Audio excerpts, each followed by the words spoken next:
Good day and welcome to this episode of the Mining Business Coach blog. Last time we looked at the lean supply chain system with an overview and some prerequisites for lean thinking and strategies. This time we're going to start looking at the tools, and we'll start with one of my favourites, 5S. Just as with every lean system, 5S is one of the foundation tools of a lean supply chain. Keeping in mind that a supply chain is far more than a warehousing system. Warehousing is one element and the most obvious where 5S would be employed to provide efficiency benefits and assist with managing FIFO principles.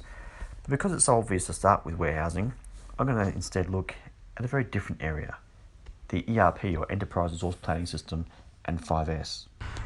So we've all heard the saying, garbage in, garbage out, referring to expecting good outputs from a computer system while having poor inputs. Well, over time, all systems, regardless of the type, size or cost, will build up with garbage data. This can be due to a number of factors.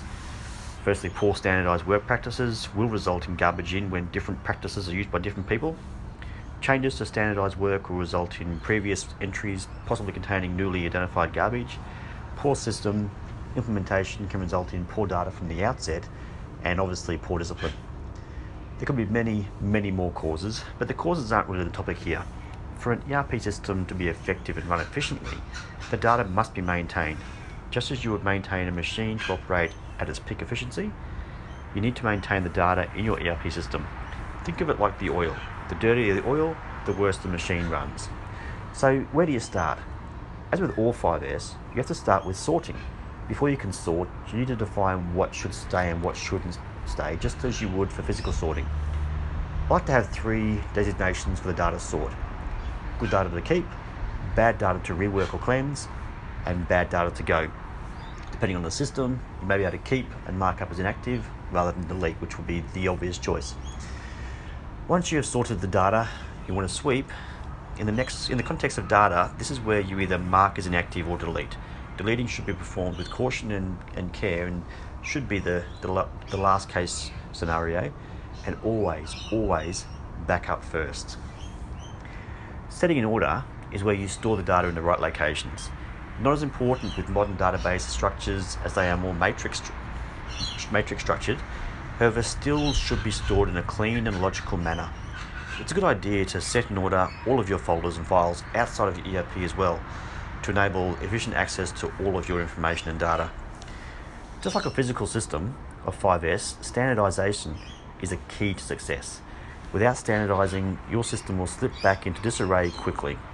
Set up standardized work for the office to set up new data entry so it's always created in a standardized, correct way. And lastly, sustain by setting up further standardized work to consistently inspect the quality of the data, correct any necessary requirements, and audit the quality and currency of the standardized work. So there you have it, a slightly different slant on the use of 5S for the ERP system of a supply chain. Of course, you can use 5S throughout the supply chain system for other areas, for the office, and of course the warehouse.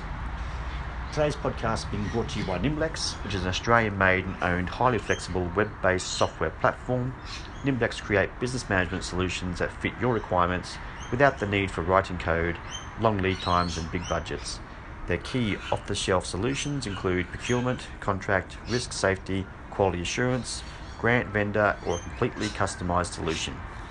Their OTS solutions may fit 50%, 75% or 100% of your requirements, and their custom solutions cover the rest, resulting in a solution that suits you and your business. Hosted in a cloud environment, on subscription, or installed on your own server.